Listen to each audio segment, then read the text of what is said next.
It's my first show that I've written. I've performed it in Edinburgh now. I don't have a ton of experience performing or public speaking or speaking. I don't have a lot of experience performing, as pointed out by other comedians repeatedly. And like before Barcelona, I never did any of this before. It's like when I started living here that I started performing. Like the only time that I did any sort of public speaking before was in like one of those mandatory oral expressions in high school. We all remember those, right? Yeah, the traumas are already popping up, great. And I remember mine, I had to do one where we had to talk about our greatest fear. And when I had to do it, I had a panic attack. Yeah, I know, having a panic attack when having to talk about your greatest fear reaches a level of irony where Alanis Morissette would be like, isn't that ironic, don't you think? But I couldn't do it. That's a shame, because it makes you vulnerable. People get to know you.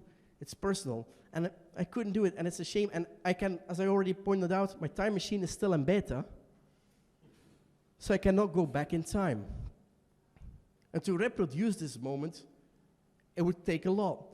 I would need like stand in front of a room of people, hope they all speak English, and do it all over again. And I would never have an opportunity like that. Or do I? All right, the show is almost over. You can almost go into Raval and get robbed. But before you do, let's do this. Let's go back in time, around 12, 13, 14 years.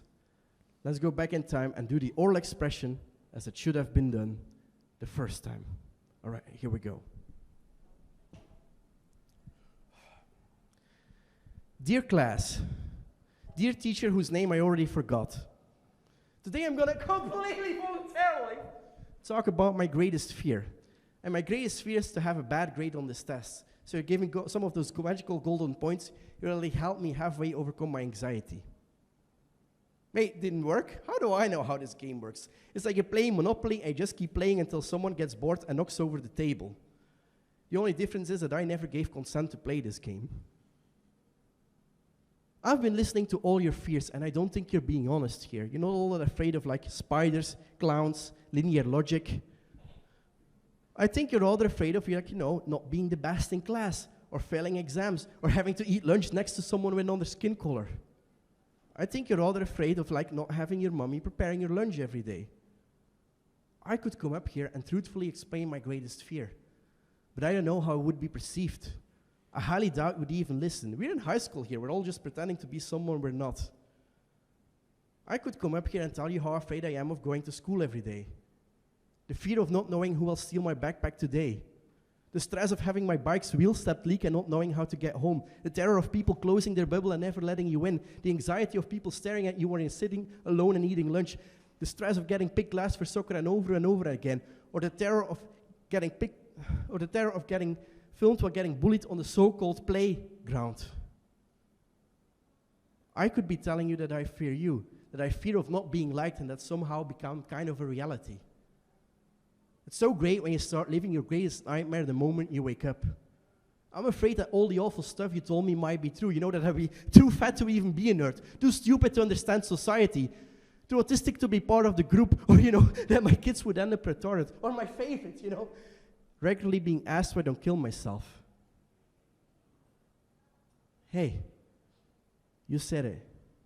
I felt it. And I thought about it. But even though you promised me I would never graduate, never get a girlfriend, never get a job, never get an internship, never succeed on any level in life, even though you promised me all of that, you're not my greatest fear.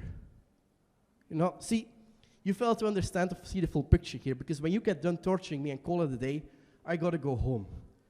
And even though I'm very scared of biking to school, doesn't even remotely compare of how scared I am of biking back home. I know you don't get this, and I know you don't understand. And that's okay, because quite frankly, I don't understand it either. We're in 2010 now. I don't know yet what domestic violence means. I'm not yet aware I'm a victim of emotional abuse. From all I know, I have a completely normal family. It's what I've been told. From all I know, my mom cares about me.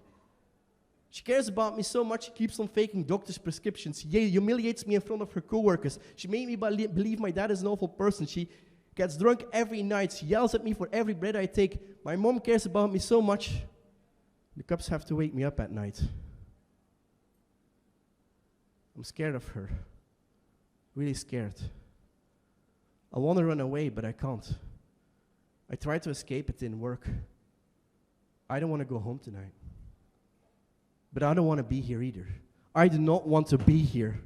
What, you think this education has some kind of value to me? Like, what am I learning here? The taste of toilet water? How to get a PTSD? Fuck you! Fuck all of you! You don't know me. You don't get me. You're no better than me. Fuck you. Sorry, I got a bit emotional. I was about to tell you about my greatest fear, and since I'm a coward, I haven't done that yet, because my greatest fear is that this will never end. That things will never get better. I'm scared that I'll abuse my children the same way she abused me. That I'll never understand that this ain't normal. That I'll dedicate the rest of my life trying to prove you wrong. I'll work myself into a burnout trying to prove that I am worth something. But above all of that, I'm scared that 13 years from now, I'll take a random group of people hostage for an hour in some weird basement in Raval to still complain about it. Dear class, dear teacher, this was my oral expression.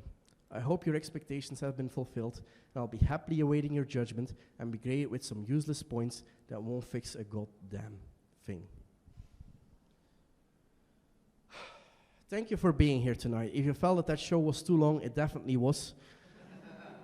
If you felt that last bit was not funny, it definitely was not. And if you felt that I complained too much about my own childhood traumas, I'll leave you with this. I wish I didn't have to.